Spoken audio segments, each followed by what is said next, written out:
Now we're recording. Cool. All right, you guys. Branbury phone training, good mixture of levels here. So that's always really great because, you know, Claire can learn from Jen, but, you know, Jen, you can also learn from her because she's got a totally new perspective. So, welcome, you guys. Just a short little cap since I know you guys now. My name's Claire. I've been with Horizon 5 years. So leasing manager, that's basically anything that I do. I get, Catherine knows this already, I get uber nerded out on phones. So I don't know why, I just love phone calls. I love phone training. So hopefully one day when I get to go visit your sites, we'll get to answer the phones. Anytime I go on site, I jump on answering phones. I love it. It's weird. I don't know why. Anywho, so jumping through. Obviously, we got to start with the pledge. Pledge is, this is what we do. So if you guys know the DNA, inspect to expect, that is who we are. It's obviously built into our DNA, but the pledge is what we do. So pledge of excellence, we provide superior customer service. This is a customer-centered approach. So we can blab off as much product information because we're the experts, we know the product, but it doesn't mean anything to them unless we first determine their needs and get their customer approach. You know, like we have to know who they are, we have to know what they're looking for. So it doesn't mean anything to just rattle off every single amenity. If they're kind of hermits and they just want free Wi-Fi in their apartment because they, you know, like a Hulu or Netflix show. Market leaders. I probably was not a market leader at all when I was a leasing agent. Just like super honest with you about that. I shopped a few comps, but I didn't really know them. I didn't know much about them. I knew a little bit about what they offered, obviously, but take the time to go through your processes, you know, the same process you go through. Go to apartments.com, email your comps a fake name, and see what kind of information you get back from them. Are their emails really solid? Should we be stealing things from them? Or can we be like, whew, we are 3 times as good at our follow-up emails than they are, you know? So I encourage you to look outside so that way you can know that you're the best. Pride and exceptional property appearance. This is everybody's job. So it is not just maintenance. This is, you walk by a piece of trash, you pick it up. Even if you're on a tour, and I say this every single time, if you're on a tour, people are gonna love seeing that you pick up trash rather than try and ignore it and walk over it. I've shopped a comp and there was trash everywhere and it was disgusting. And she just kept walking, and then she even was like, oh yeah, there's a lot of trash out there. People need to go out and pick it up. And it was just not a great experience. And if nobody's going to be the one to go pick that up, then you need to be the one. And then if every single person commits to seeing trash and picking it up, then our property should be absolutely spotless. And that's our goal.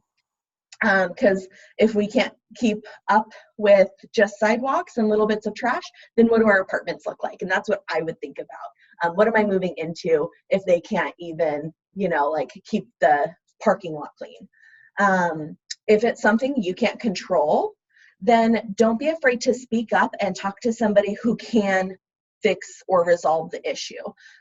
For me, we had light bulbs that were super high up. I'm not getting on a 20-foot, 30-foot ladder. That's just not what I do. I'm not a huge fan of heights. So, but I made sure as soon as I saw a light bulb out, who do I talk to make sure we can get that replaced? How soon can we get that replaced, you guys? I've got a bunch of tours today. So don't be afraid to speak up. Exercising extraordinary fiscal responsibility. You guys play a huge part in the financials. You guys bring in the money, you're the leasers. So if we can close and get people to lease and not have vacant sitting, that saves roughly about $40 a day every single time an apartment is leased a day early. You know, we'll talk about how much a phone call costs because there's a lot of money that goes into that. So just know, you know, even though sometimes like I felt sometimes like I was at the bottom of the totem pole being a leasing agent, you know, just know you guys have a lot more responsibility and you affect everything at the property more than you realize. Questions? No? Nope. I am creating a curse jar for today's call. And I encourage you guys to have a curse jar at your office. My curse jar for today's training, since I can't physically take your money, I wish I could because I've got some student debt I'd really like to pay off. I can't do that. So anytime somebody says one of these words in today's call, I'm going to make you stand up and I'm going to look like a dork. You're going to stand up. I can't even do it. See, it takes a second. So that's what you're going to have to do for 3 seconds. There's positive language that we use instead. We have apartment and apartment homes. If you say the U word, people picture dusty, dirty, blank rooms that you shove crappy boxes into. There's leaves, everything. So even though they just seem like words, just remember we're creating a positive image in people's head with everything that we say, everything that we do. So even though it seems super small, the little things matter, and that's really what sets us apart. That's how we're market leaders, and that's why Horizon's different and the best. So that's one of the things, have pride in your property. So your guys' guest card is a little different than everybody else's, but as I went through, it's pretty much the same thing.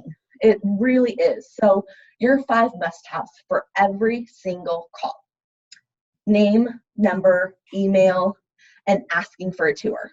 These 3 things to me, well, really not just to me, every single prospect call is worth, who knows? It's like $6,000. Is that like the total contract? I don't know. It's $15,000. Hold on. One prospect call. I know it's such a big number. So your goal is to get these 5 things before you talk about price. Or really, to how I see it is, if you don't get these 5 things, you've lost our company $15,000 every single phone call that happens. So it's your job to make sure that we're making the most of every single call. And the reason why it adds up, because it's like 15,000, is that real? Yes. We've done the calculations. It comes out to payroll. We pay you to be there and answer phones. We pay a lot of money for our phone services, electricity for your leasing office, marketing. I don't know if you guys know, but so Google SEM, some properties spend, well, I know one property right now that's about $3,000 a month just in Google. Apartments.com, usually about $700. Off-campus housing is about $1,400 a month. So every single marketing aspect that we do costs money. Even though Craigslist doesn't cost money, it takes a lot of freaking time creating a Craigslist ad. So we factor in the cost of the time it takes to create Craigslist ads. So a lot of different things are impacted in that $15,000. So these are the 5 basics, the 5 must-haves every single time, always, always, always. And then this is the standard. So these next few things, creating urgency really should be super easy. It's in everything you do. I know right now you guys do not have a female female room available for the summer, right? So you've created urgency right there. You only probably have a few males. So even if you don't, I only have a few spots left. Super urgent. Let's get you started today. It should be in everything that you do. It should be in all of your messaging, should be on your POPs. Really, you guys have to feel that urgency. You have to know you're going to lease up and they're going to believe it. And we're all millennials. We want to live where everybody else wants to live, right? Like, I want to buy that product because everybody else is buying that product. Like, everybody has it, I have to have it. So that's what we're thinking about here. Make it the shit. Make it your property. Thanking them. It's super easy. Not gonna lie, I've forgotten to do this on a call, but it cherishes them. It shows them you cherish them. It takes months to find a customer and only seconds to lose one. So just thank them every single time. Like, thank you so much for your interest. Rapport is really going to get you the close. If you've taken the time to build a rapport with somebody, you are absolutely most likely going to get them to lease. And if not, they're going to be like, you know what, you were so awesome. I loved hanging out with you on the tour, and thank you so much for showing me around. It was absolutely amazing. I unfortunately decided to go somewhere else, but if anything changes, I'm coming to you. Or they're going to start referring people. So always build great rapport. Find that common ground with somebody. Don't always just ask them about their apartment or what you have. My favorite way to build rapport, there's a couple different ways, but my favorite one is, what's the cause of your move? And usually we know they're students, they're moving, but that's going to tell you, one, if they're moving from out of town, two, are they living in the area? And if so, where are you living right now? And then that leads you to, well, why don't you like the apartment community you're at right now? Or they'll be like, oh yeah, I live at the dorms. And obviously everybody hates living at the dorms. It's like, oh yeah, you're probably ready to get out, get some space. Well, our apartments are huge, way bigger than the dorms. You'll have a little bit of freedom too. So easy, quick way to build rapport there. Building value before price. This is huge. You know, people get really pushy. Like I said, I've been there for a couple of years where people just want to know your price. And our goal is to not just be like, yeah, it's $1,500, which is probably different for you guys. So your guys' by the bed is probably like what, $500 a room? About 450. 450, yeah. You know, like, oh, yep, it's $450 a bed. Okay, cool, thanks, bye. So your goal is to get their name, phone number, and email and try and determine some of their needs before you give a price, because it's hard to give a price if we don't determine needs, because we really don't know what's going to stand out to them. So that's why we ask, you know, what floor plan are you looking for? Or, you know, is there anything in particular you're looking for in an apartment? And that way they can be like, oh yeah, I really want washer, dryer, you know, furnished, Wi-Fi included. Perfect. I have all of that. So including water, sewer, garbage, your electricity, all of these things, you're looking at $450 a month. And then it's just like this big, oh wow, that includes everything. So upsell, build that value. It's going to give them a lot more than just a number. And then lead source. We talked about how much it is to market. So the important thing, even though Entrada usually has the lead source based on the tracking phone number, usually if somebody has, like, say, you know, your property website, they're not just going to know who you are and just be like, oh yeah, I'm going to go to their property website. They're going to Google first, or maybe they'll check out apartments.com. So Entrada might not be correct in their lead source or what they say the traffic source was. So it's always important to ask and just make sure. And when they say, oh, I found you online, okay, it's okay to just like casually be, oh yeah, do you remember if that was apartments.com or Craigslist? You know, just give them a couple, and then they'll be like, oh, I think it was RentPath. Cool, perfect. Good to know for us. So it's okay to ask and clarify. I like that word. Claire, do you like that word too? Mm-hmm. Yeah, clarify. Always tricks you. And then all the small things, and whenever I read that, I listen to that, I hear that Blink-182 song. Yeah. I love that song. All the small things really matter too. We don't want to rush people, because this is a huge decision. This is where they're going to be living for the next year. You know, you guys aren't just doing the terms anymore, the quarters. I don't know what kind of system y'all are on. But they're basically making that decision for the whole year. So even if you've been closed for 5 minutes, never rush somebody off the call. Cherish them, give them the information that they need. Be enthusiastic, because we want everybody to be so excited to come and meet you and not just come to your apartments. So build rapport, show your enthusiasm, and it's going to be so much easier to close the lease, and they'll most likely show up for their tour. Again, positive language. We never put somebody on hold for 30 seconds. If you want to be a rock star, just never put somebody on hold at all. That's pretty good. And Claire, you know, you said you've been here 2 weeks. What I always say is, it's okay to say, oh my gosh, I'm so sorry, I'm new. That's a great question. Let me give you a call back, and I'll call you back in the next hour with that answer. So instead of putting somebody on hold, running across the office to find somebody who's not busy or with somebody, you get their phone number if you haven't gotten their contact information. Really great way to just get that. And then you can call them back, and then boop, you have a follow-up logged. Follow-up is key. So it's just, you're kind of killing 2 birds with 1 stone. Even though I love birds, don't kill birds. No distraction.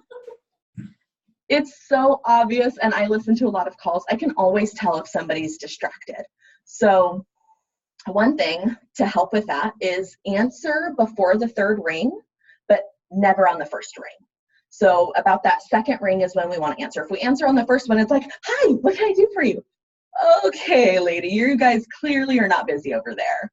But the third ring is like, okay, what the hell? They don't care about their customers. So we want to answer on that second ring, and that gives you a second to grab your guest card, grab your leasing kit, take a deep breath, and smile. So no distractions, turn your chair if you have to, crawl under your desk. I've totally done that so many times that people laugh at me every single time, but I'm like, you know what? It's a call. I'm gonna make this the best call ever. I'm not gonna let you guys, you loud maintenance guys, distract me from that. Offering to email, and I'm just gonna tie this in with website and amenities because, or maybe even getting an email. What is the best email for you? And I'm gonna send you a follow-up. You know, if you're taking notes, you don't have to worry. I'm gonna send you a follow-up of everything we talked about. I'm also gonna include a link to our website so you can start your application. You can also check out the amenities that we offer here and see some pictures. We've got this beautiful pool.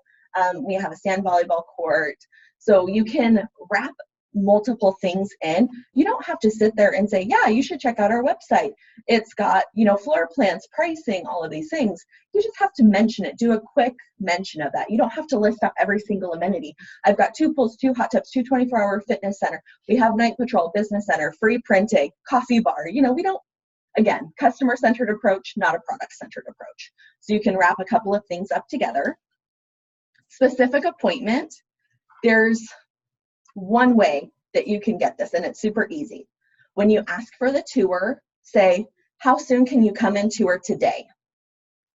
Today is the key word here. We want to ask them to tour, yes, but we want to create the urgency, so that's a check mark. You've asked for the tour, that's a check mark, and you're getting a specific day. Instead of saying, when can you come and tour? There's no urgency there. Yes, you're asking for the tour, but you're not setting a specific appointment. You're not showing them that you've got a ton of tours scheduled for the day, and it's important to schedule.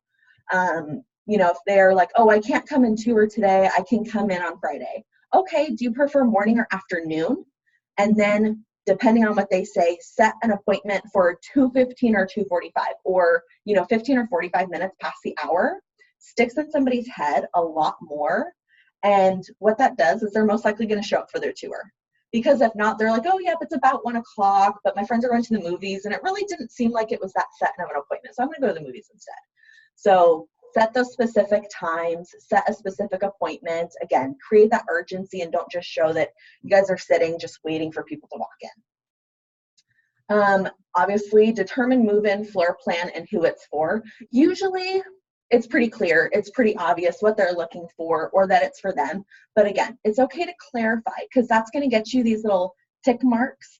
But it also is just customer service, and it's just showing you're listening to them. Hey, I just want to make sure it sounds like you're looking for yourself. Is that correct? Do you have any other roommates? Using their name throughout the call. Yes, it's okay to get it. Obviously, we want to get their name, but building rapport with somebody means that you're connecting with them. And if you use their name, they feel like you're a friend. I've heard this thing, I think it was from a movie, so I don't know how accurate it is, but everybody's favorite word in the dictionary is their name, which obviously I told you what one of my favorite words is, and it has a big part of my name in it. So using their name throughout the call makes them feel a lot better. And then a clear introduction. It's super easy. You smile, you say, it's a great day at the Branbury. This is Claire. How may I help you? And you're starting out the call just on such a great foot.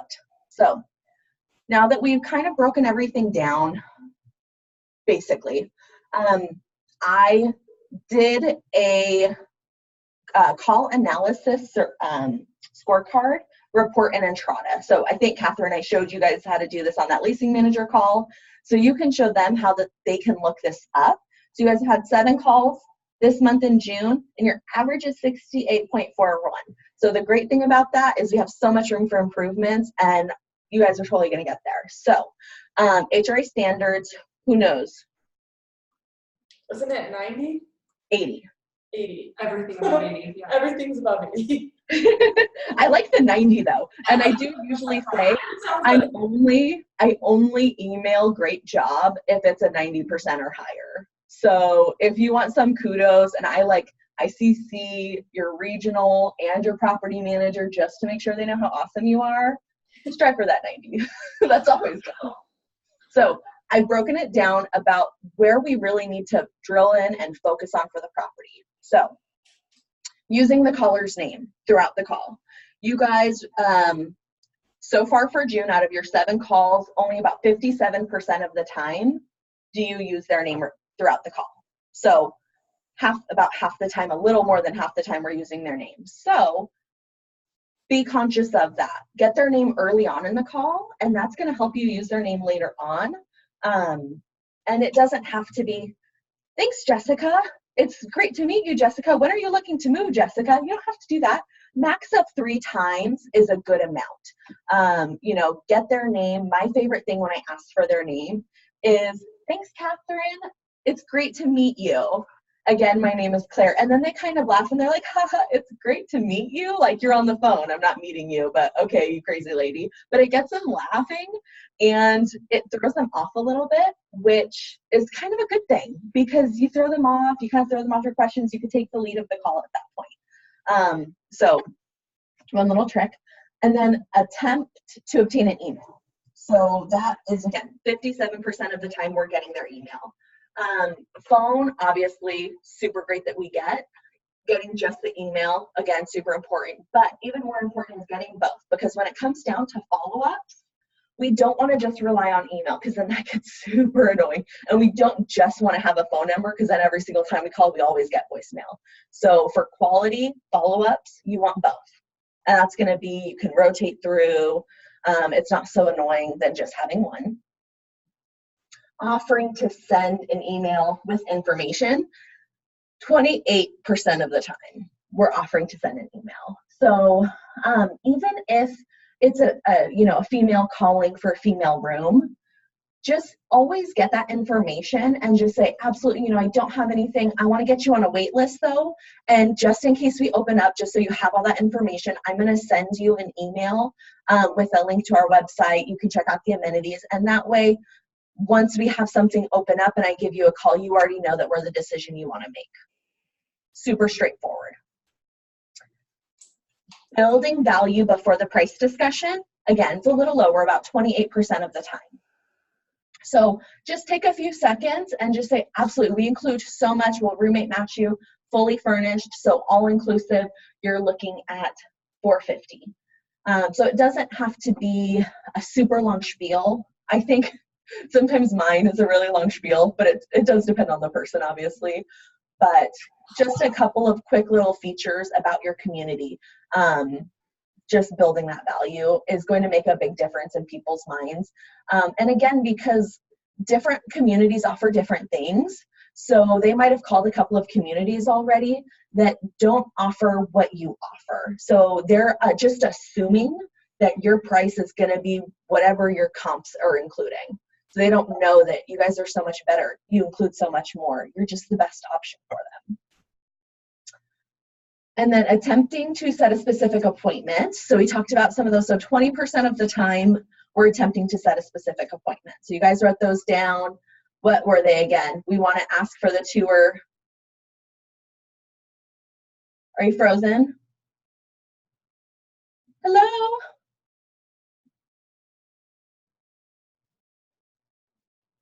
Hello? Zoom recording. Okay, so I think this is where we left off. Does that look familiar? Mm-hmm. Yeah. Okay, so attempting to schedule a specific appointment. Again, 20% of the time. So when do we want to ask for the tour? Today. Today. What time periods or time increments do we want to use when scheduling? Morning and afternoon. And then, yeah, 15 or 20. Yes, perfect.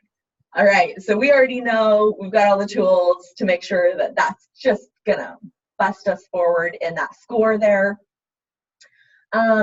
Invite to tour the community was about 57% of the time. And I know, again, when it looks like the wait list, it's a little hard. And I always say, even though we're kind of at that wait list for the females, it's okay to say, to still stick with your scorecard, because in the end, we still want to provide great customer service to people.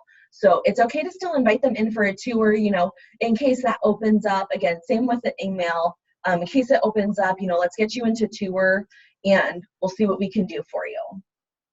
So super easy way there. Describing amenities and features of the community, 28% of the time. So it's called a white rabbit, which is a little misleading, but maybe not. So a white rabbit isn't just a description, it's imagery.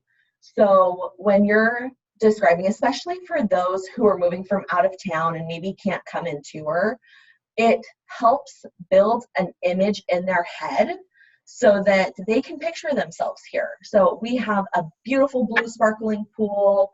In the winter time, the snow looks absolutely amazing because the mountains surround us. So feel free to not just like reference, that way you don't sound super checklisty again, just listing everything off, but go a step further and just really describe what your amenities are, and that's just going to be a lot more appealing for people because everybody has a pool. So how is your pool different?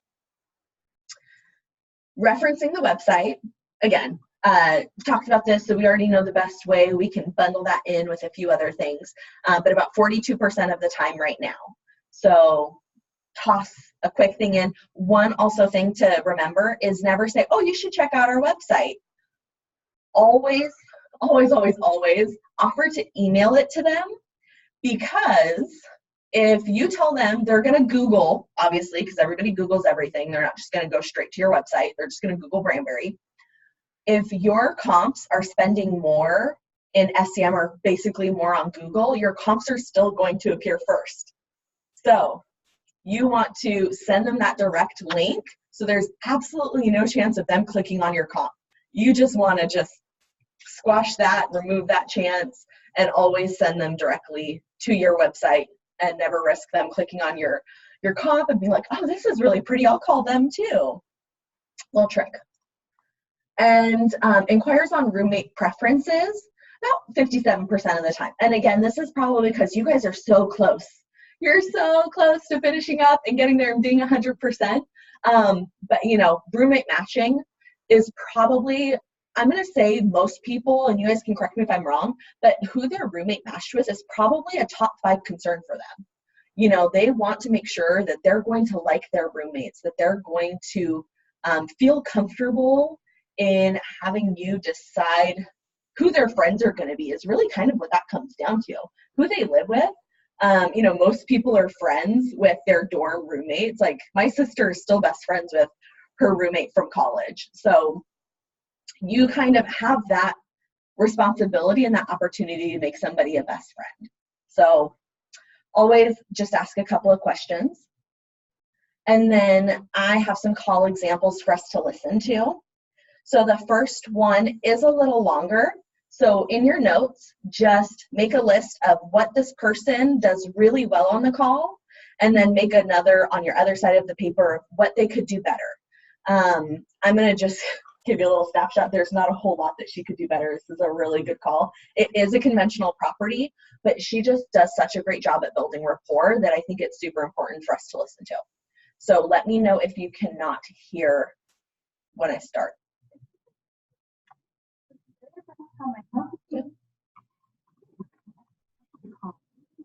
No, yeah, it's really quiet. Really quiet, okay. Let me hit pause. And do you have your Teams message pulled up, Catherine? We're on a different computer now, so no. Okay. What would be the easiest way for me to email the call or to send it? I don't know how to get out of this. That's okay. What I'll do is after this, and maybe you guys can listen to this call with Austin as well. So maybe tomorrow you guys can take a couple of like 30 minutes to go and review the call together, and then round table, make sure everybody says a little something about what each person does well and where each person can improve.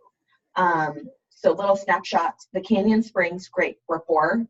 Chase Courtyard, this is a shorter call, but it just shows like even in 3 minutes, we can still have a really great call, really good customer service. And then the last one's a little funny. Forest Hills, this is one of those situations that I think most of us have been in already. It's a parent calling who really doesn't have a whole lot of information to give. And at the same time, like, he's a grumpy gills. But Karina just stays super positive and super friendly. So that's why I like listening to that call. So I'll email them to you.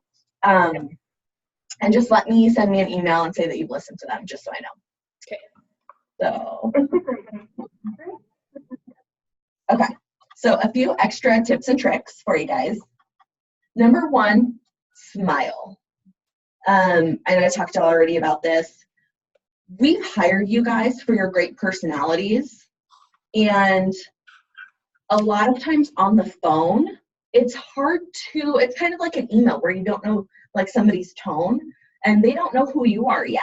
So, as a stranger, they read into every single little thing. So if you're not smiling and you just kind of talk in a flat voice, they really don't know who you are or how friendly you are. So you kind of have to over exaggerate a little bit on the phone to really get them to even just get a snapshot of how friendly and how nice you are. So always smile. It makes a big difference. You look like a fool on the phone, but it makes such a big difference. And you kind of like the really, really good people, and some of these calls that you'll listen to, actually each one of the leasing agents in the calls that I'm going to send you, when you have a standard conversation with them, that is not how they sound.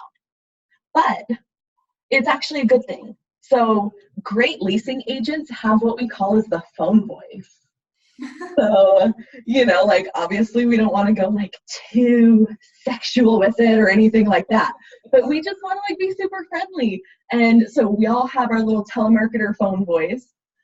Confidence is key. And again, even if you're confident in saying, I don't know, just be confident in saying, I'm going to get that information for you too. So it's okay to say that you don't know, just as long as you commit to finding out the answer for them. So be confident. And I always say, especially when getting information, so like name and email and phone number, if you ask for that information awkwardly, people tend to feel awkward giving it to you. So if you just say, oh yeah, what's your name? Or, oh my gosh, I'm so sorry, I forgot to get your name. They're not going to be, but if you're like, oh yeah, can I get your name so I can follow up with you? Then I'm kind of like, no, I really don't want to be followed up with. So we want to phrase it in other ways. Lead the call. You're the expert. You know exactly what that information is that these people need to get in order to make a good decision. And especially think about your demographic. Students, most of them have never looked for an apartment before, or if they have, they did so a year ago, and they probably did it super quick because they just wanted to get that crap over with. It's like, nobody loves looking for an apartment. So lead the call and just guide them. Kind of think about it as taking them by the hand and giving them the information that they need to make the best decision. And then passion.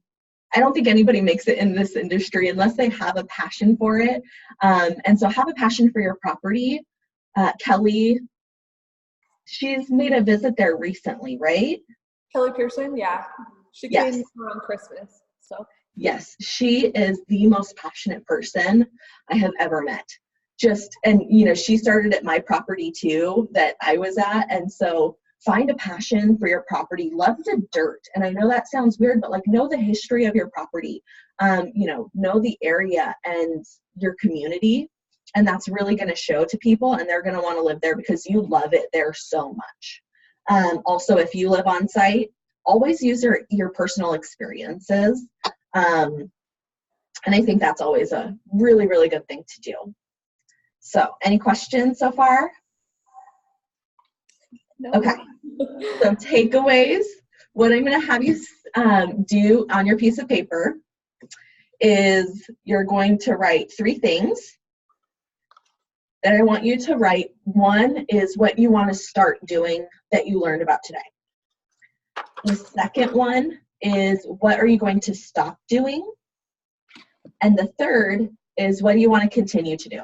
And the third one is my favorite because even though our goal is always to improve, one of the biggest messages from MER this year is 1% growth every single day. Tomorrow is better than yesterday. and or tomorrow's better than today, and today's better than yesterday. So never forget what you're good at. I'll stop talking for a couple of seconds, and I'm going to stop recording as well.